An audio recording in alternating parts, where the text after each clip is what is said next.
Good evening. I'm Sami Parvez and welcome to the Sami Parvez show. Today I'm joined by the veteran Canadian journalist and the post-millennial columnist David Krayden. We will be discussing about politics in Ottawa as Justin Trudeau is facing mounting pressure to step down as the Liberal Party leader from his Liberal caucus. As he had a caucus meeting last Wednesday where at least 24 MPs called him to step down, and also regarding latest immigration policies. As yesterday, Justin Trudeau and Mark Miller announced new policies for permanent residents. Canada has reduced the number of permanent residents around 21%. In addition, we will discuss about US presidential race. Thank you so much, Mr. Krayden, for joining me on the Sami Parvez show, sir. It is always an honor and privilege to have you here. Well, thank you for having me, Sammy. Yeah, it has been 2 weeks to have you again. So, what are you taking from in Ottawa? As we are hearing lots about Justin Trudeau needs to quit or he needs to step down as the Liberal Party leader to let someone else to take the helm. But it seems like Trudeau is not going anywhere. Do you think he is taking this seriously and is going to resign anytime next week? No, I don't think he has any intention of resigning next week. I don't think the caucus is satisfied with his answer. Certainly, some of the responses we heard on Thursday were very unsatisfied responses. But the thing is, even if 150 MPs in his caucus decide Justin Trudeau should go, he's under no obligation to go under the party constitution, which he changed or he had changed when he became leader. So he's basically safe until the donations run out. And that's really the only thing that's going to move Justin Trudeau. Now, I believe fervently he will be the Liberal leader in the next election. And I believe that's going to be an earlier than expected election. And I think one of the reasons it's going to be is so he can bury all of this dispute, these dissidents in the party, this caucus war that's going on. The best thing Justin Trudeau does is campaign. And Mm. I said this morning on another radio interview, is that he reminds me a lot of Barack Obama in terms of he hates to govern, even though he loves to say that to people. He loves to say, I'm just here to govern, I'm above politics. What he does best is campaign, and he campaigns constantly. He's always dividing people, he's always getting people emotional about issues. He is very partisan. He is not a good governor. And what he does best is lead an election campaign. That's what he wants to get into. He said that very recently with an interview with one of his own Liberal MPs. He said, just can't wait for the next election. I believed him. And I think he will have an early election. I don't even think he's going to wait till the spring. I keep saying we could see a late November election. I believe that very strongly. And I think the government could fall as early as next week or the week after that. And I am convinced Justin Trudeau is going to be the leader of the Liberal Party because he believes he's the only one that can save the Liberals from the Conservative victory. And that to me is sheer egotism.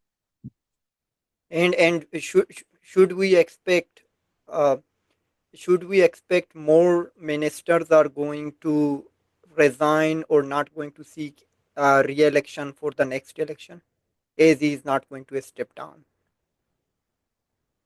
I think we've seen the end of the Liberals who are going to announce that they're not running. A lot of Liberals are going to be defeated in the next election. And I think a lot of them have come to the conclusion that there's nothing they can do about that. That it's fate now. There's no mechanism available to get rid of Justin Trudeau. They've done what they thought was what they could do, which was to sign a petition. And I don't think it was just 24 names. I think that number is totally fabricated based on what we've heard in terms of the number of signatures on that piece of paper, the fact it went to 3 pages. Yep. There were more than 24 signatures on that petition, and I think there's probably about 50 to 60 MPs who really want Trudeau to go, but but their hands are tied. They have nothing they can do to get rid of him. If they go any further, it's going to be a mess, a communications mess. I do think, though, the next non-confidence vote, a lot of those liberals, maybe 24, will vote with the conservatives just to bring this government down. And I think they hope that might save their seat. If they say, I did what I could to get rid of Justin Trudeau, I did what I could to change the party leadership. And so, and I will be here when Justin Trudeau does eventually resign, because he will not stay on as an opposition leader of any kind. He nothing is good enough for Justin Trudeau now except being prime minister. So I don't think we're going to see any more resignations over any more cabinet ministers say I'm not running again. But I think we're very close. We're on the verge of a federal election, and Justin Trudeau will lead the Liberal Party into that election. Hmm. And as you mentioned that we maybe have another no confidence vote. So when can we expect that vote? Be a vote as early as next week, even by Halloween.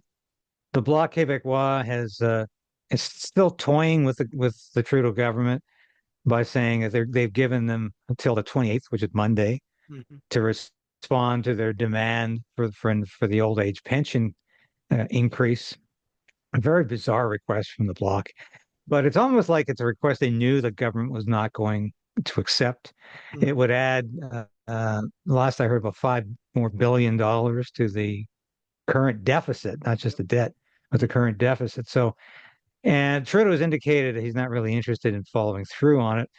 And the Bloc is distancing themselves from the Liberals right now, very, very definitely. But interestingly enough, so are the NDP. Jagmeet Singh was very hostile to Trudeau last week in the House of Commons. And the joke about Justin Trudeau visiting a grocery store. I've never seen Jagmeet Singh so flippant with Justin Trudeau, tossing that kind of remark off. And then Trudeau saying, "Yeah, I went to the grocery store with you, Mr. Speaker," Hmm. because of course Greg Fergus used to be Trudeau's parliamentary secretary Yes. before he became the Speaker of the House. So Mm. the two were very friendly, and I guess used to shop together.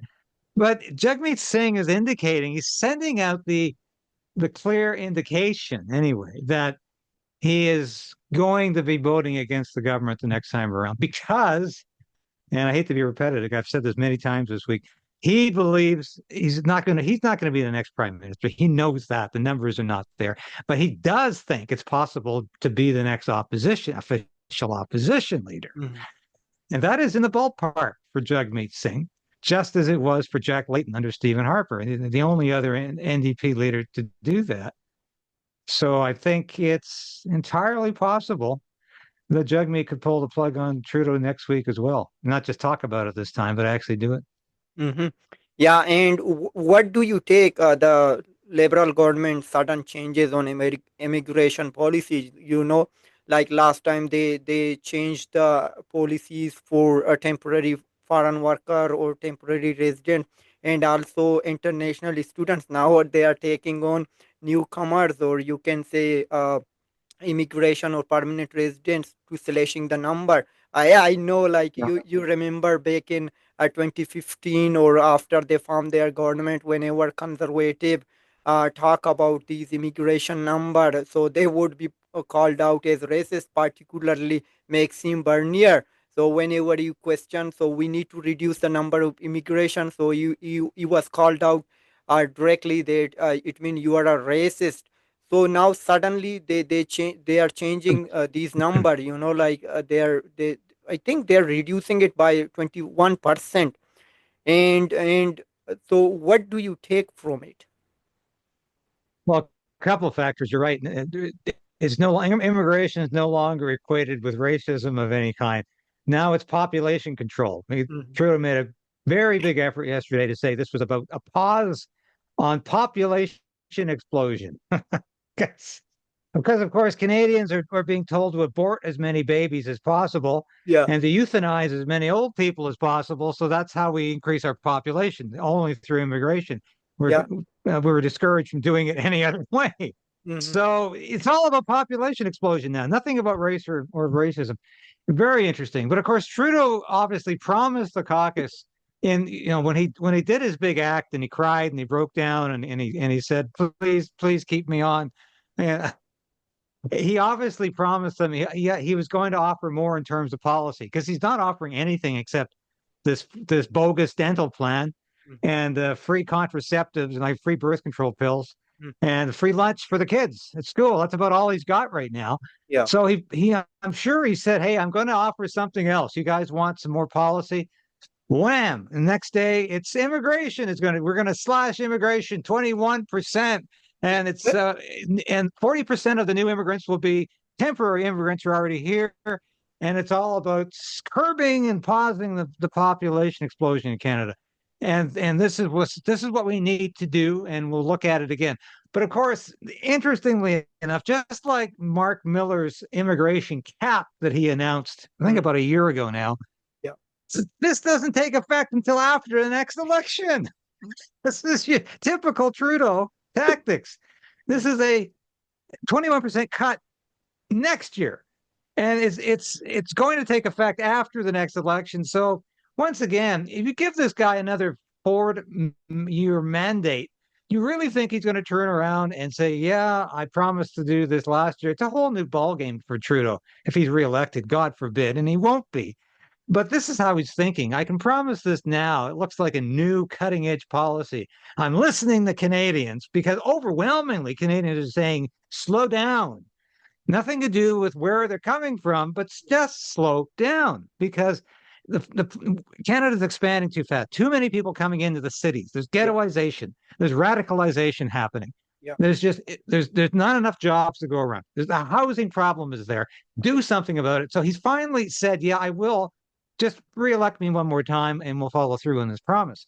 So it's a bit of a bogus promise, but clearly it's a political football for Trudeau. He needs to do something about immigration, even if it means kicking the can down the road for next year, and say, I'm serious about it though. I understand that Canadians take this issue very seriously, and it's clearly a political motive here. There's anything Trudeau does is politically motivated, but this is a stark example of that.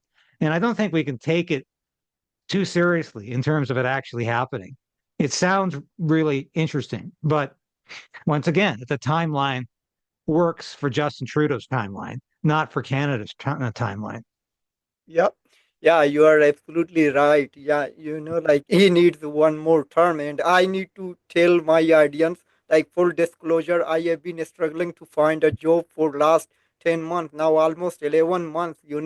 Like because of these immigration policies and the poor policies with respect to temporary foreign worker. Now what we are hearing like some folks worked in Canadian Tire who are treated unfairly, so and also we saw a report from United Nations that modern era slavery in Canada. So it means Mm. these things are happening, and Trudeau keeps saying that we need to do more. So I need to ask him, what do you need to more that you could not do in 9 years? That now you are going to do it for the next 4 years.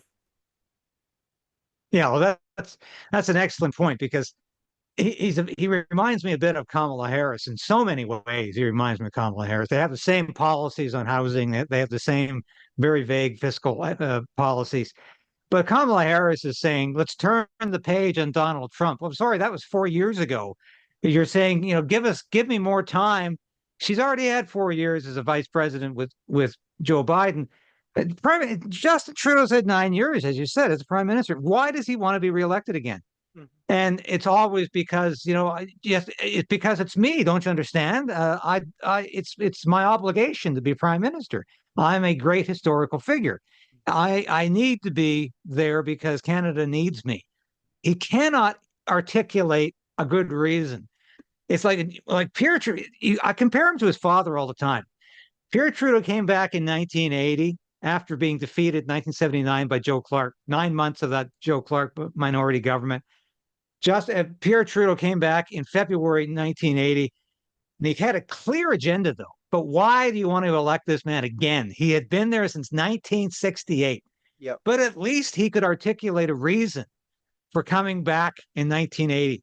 And it was to repatriate the Constitution, mainly. That was his agenda. And it was to go on this world peace tour, which really came to nothing. Mhm. But certainly he did fulfill his objective of repatriating the Constitution.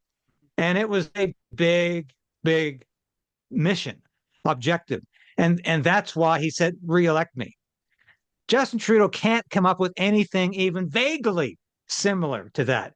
What has he done in 9 years that people will remember? Two things: legalizing marijuana, which has been negligible because the underground economy with marijuana is still thriving. People are still buying marijuana illegally. Yeah. So I don't know. And I don't know if that's helped or hurt the addictive process in Canada. Secondly, he invoked the Emergencies Act just like his father was remembered for invoking the War Measures Act. So there was a similarity there. But he's only remembered for those two things. You can't think of anything else. Nobody is going to remember free birth control pills or this dental care plan that nobody can use or what? What else has he done that you can really think of? It's Identity. all been Justin Trudeau on parade. That has been the 9 years. If Justin Trudeau traveling around the world, making a jackass of himself, embarrassing himself in front of crowds from India to England. And that is what he's done, and that is what he's going to be remembered for. Hmm. Yeah, and I think we did not discuss. I don't recall, but suddenly on the Thanksgiving weekend, our CMP officer showed up. They did a press conference. Then following time, I think at 3 p.m. Then Trudeau with his public safety minister and uh, Melanjoli, foreign affairs minister. They did like a sudden press conference. So what do you take from this one? Was it just a turning point, like like to change the things or divert people attention? But did he achieve what he wanted to take from that? No, I don't think so at all. It was obviously an attempt, I hate to use the cliche, to change the channel. He wanted people distracted from the caucus revolt at that time, which was in the news every day. Yeah. People talking about this petition, people talking about caucus members whispering behind the scenes about Justin Trudeau. He didn't want people to talk about it. They want people to talk about the new threat to Canada are these nefarious Indian diplomats who sit Mhm. around in the embassy plotting to murder Sikhs all over the country. Yeah. And it was an outrageous display of Trudeau's complete narcissism again. And he doesn't want people to talk about the real foreign influence in Canada. Of course, has been China. Yeah. China has bought and paid for at least one Liberal government, many seats for the Liberals in the Greater Toronto area. That's the foreign influence. Yeah. And this facade about India plotting to kill Palestinian terrorists, Yeah. it's absolutely ridiculous. And Trudeau has done more damage to one of Canada's best trading nations Yeah. than he can ever imagine. This man is a complete and utter economic fool. He has alienated India, the largest democracy in the world, a nation that we've always had so much in common with as a member of the Commonwealth, our heritage, our tradition. We've always gotten along. So many people from India have settled in Canada. And it is ridiculous to pick a fight over what it really amounts to, I think, outrageous charges. And it's interesting. The whole thing has died down in the last week, of course, because Trudeau really didn't get the reaction he wanted. Mhm. But he did manage to somehow implicate every last Conservative MP in this grand conspiracy of being in the pockets of some foreign government. Didn't even say which one. They said every Conservative MP should be suspect because Pierre Poilievre didn't listen to the security briefing. So therefore, he's talking like Senator Joe McCarthy with his famous, I have a list of 205 communists. Justin Trudeau has a list of 100 MPs in the Conservative Party who might be under the influence of a foreign government, but I can't tell you who they are Yeah. because he doesn't know either. And it really is Justin Trudeau at his worst. I've never seen him this low, and I've never seen him throw the dirt in this fashion. It is the ultimate in low life politics is what you and Justin Trudeau just proved that he can exemplify that too, as well as anybody from either end of the political spectrum. Mhm. And do you think Justin Trudeau will be remembered the worst prime minister in Canadian history since Sir John A. Macdonald? I can't think of a worse prime minister. I can't think, certainly in my lifetime, easily. But I can't think of a prime minister in history who was ever so obsessed with his own self, who put himself before everybody else, anything else, who really didn't give a damn about the country. It didn't really care about the history of the country or the future of the country. It was all about himself. I think this is Justin Trudeau is the ultimate sex, drugs, and rock and roll prime minister. And this is a guy who is a hedonist who has no intellectual interest beyond graphic comic books, who really has no understanding of economics beyond beyond the price of a comic book.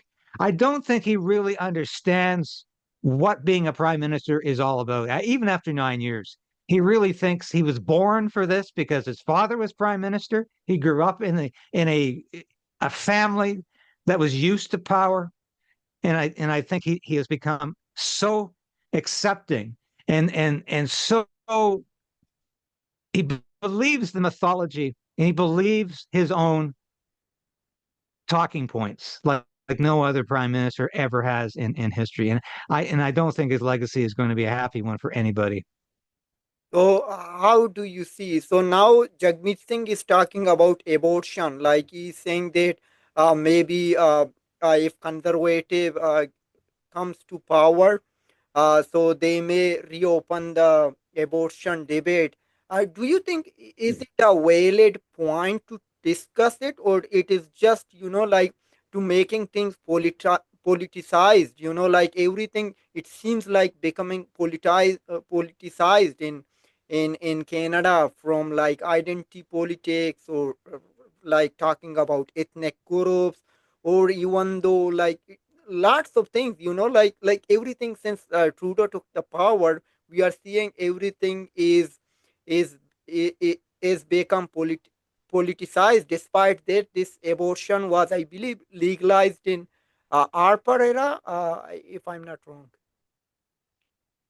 Well, we Canada has no abortion law, and it hasn't since 1988 Okay. when the Supreme Court struck down the existing abortion law. Yeah. There was only one attempt under Brian Mulroney's government to institute an abortion law, and it didn't get past the Senate. There's been no further attempts. Canada has the most liberal abortion policy in the world. And I even hate to say liberal because that's for some people that's a positive connotation. Yeah. It has the most sinister abortion policy in the world. There are no restrictions at all on abortion. And it is a situation that I've said for years has to be remedied to some extent because our policy is more lax than anything that exists in Europe, in France, in Sweden, any place. Mhm. And it's abominable. And for Justin Trudeau to even suggest we're not aborting babies fast enough in this country, and that somehow the abortion rights, which don't exist, by the way, they are threatened by the conservatives. It's absolutely laughable.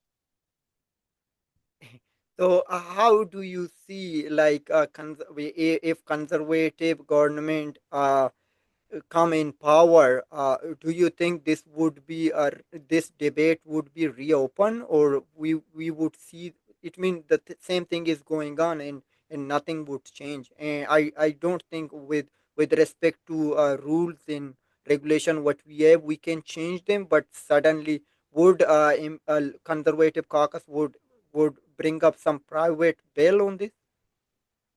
No, there are probably about 25 conservative members in the caucus who are very strongly pro-life, who object to the current position. Pierre Poilievre is not one of them. Mm, Pierre Poilievre has no interest in revisiting the abortion debate. He has no interest in changing the abortion law or instituting an abortion law. As I said, we have none. And that to him is a place he will never go. Justice Stephen Harper would never go there. Stephen Harper reduced the amount of abortions we were funding overseas mhm, just to placate the social conservatives in the caucus and the grassroots in the party. That's as far as he was ever willing to go. Every time the issue was raised in the House of Commons, Harper sent his people out there to argue against it. He did not want to argue the abortion bill. It is seen as toxic by every conservative leader since I don't know who, since John Diefenbaker, maybe. I don't know. The last conservative leader who actually had the moxie or the guts to speak out against abortion. Brian Mulroney thought we should have a law at least. mhm, But since then, there has been not a single conservative leader who's really wanted to talk about policy and abortion in the same breath. I know Andrew Scheer was pro-life, but once again, he made no effort, no attempt to institute any debate on abortion. It will not change under Pierre Poilievre. There's no question about that. It will only change, I think, if there's an upswell from the Canadian people and from the grassroots of the Conservative Party and other parties who say enough is enough. Canada needs an abortion law of some kind. We cannot continue with unrestricted abortion on demand. But I think we will for quite some time. mhm. Yeah, and let's. I think we are short of enough time. With just a last take, like, where do you see U.S. politics? Uh, Donald Trump would get elected, or it would be another era of Democrats, as Kamala Harris could get elected, because Well, right now. I follow U.S. politics quite closely with the Post Millennial, where I write every day. And it is looking increasingly likely that Donald Trump is going to win. He's ahead in every battleground state. It looks like he's got the electoral college votes sewn up now. The write-in voting has not been overwhelmingly Democratic like it was the last time. Kamala Harris's campaign has imploded in the last couple of weeks, largely because of horrendous interviews that are just too bad to mask. People have just seen this is a politician who is unable to articulate a vision or even a sentence at times. She is very, very inarticulate in putting anything together that resembles a policy statement. And she has absolutely self-destructed in the last couple of weeks. There have been numerous attempts to torpedo Donald Trump's campaign. Again, yesterday we had another, so-called groping issue arise from 10, 20 years ago. There'll probably be another one next week. We had John Kelly saying that Donald Trump is a fascist, the authoritarian. It doesn't wash anymore with the American voter. They're just so used to the Democrats coming out with these last-minute scandals. The Democrats trying to bring Trump to jail or to court for something that it's just no longer having any traction. So Trump has retained that core of followers, the MAGA group. He has also managed to peel off a hell of a lot of independent voters that Kamala Harris has not been able to access because, quite frankly, they look at her and they're scared because this is a woman, a Democrat, a politician who just isn't in a position to be president. She is not going to be able to do the job. She could barely be the vice president.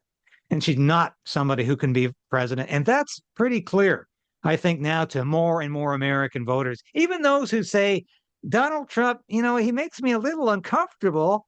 He can be a little caustic at times. He can be a little angry at times, but he sure seemed to get the job done when he was president. Inflation was lower. We had more jobs. We had energy independence, and the country seemed to know where it was going. And I think we can trust Donald Trump with all of those things that are important, like the economy, like foreign policy, like the military, all of these things that really matter to Americans. The only thing Kamala Harris is running on is price gouging and, like Trudeau, abortion. Let's have more abortions, more birth control. And that's what she's running on. And you can only grab so many voters with that appeal. And because quite frankly, it's not very appealing. Mhm. Yeah, and do you think the mainstream media in the US playing a critical role to giving more coverage or to giving more, I would say, favor to Kamala Harris as compared to Donald Trump to Oh, defaming Donald Trump? absolutely. Absolutely. They have tried their best to portray Kamala Harris as earnest, as experienced, as ready for the job, but she keeps sabotaging them. Every time she does an interview, she looks like she's completely unprepared for the interview. She doesn't think well on her feet. And even when she's getting talking points in her ear, she still looks like she's grasping at straws, or she's just literally stuffed full of talking points. And once she's exhaled them all, there's nothing left. And she really can't come up with anything when she's trying to think on her feet. But the Washington Post just said yesterday, or was it today, they're not going to endorse anybody. They can't endorse Donald Trump. My God, the Washington Post endorsed Donald Trump? No. But they won't endorse Kamala Harris because she's just too bad. She's just too much. It's and even I can even the New York Times has been backing away from Kamala Harris, and she still has some wonderful friends at MSNBC, like people like Joy Reid who think she's wonderful. But Joy Reid is completely insane. So I don't know if there's really anybody out there in the media with the credibility she needs to save her at the last moment. Yeah, she's losing even the mainstream media. Mhm. Okay, thank you once again, David. It is always to have you here and a great chat, and hopefully see you next week. You bet. Thank you for having me, Sammy. We'll be back again. Yeah, my pleasure. Thank you. Thanks so much. Okay. We'll see you next week, Sammy. Thank you, sir. Thank you. Thanks a lot, sir. Okay.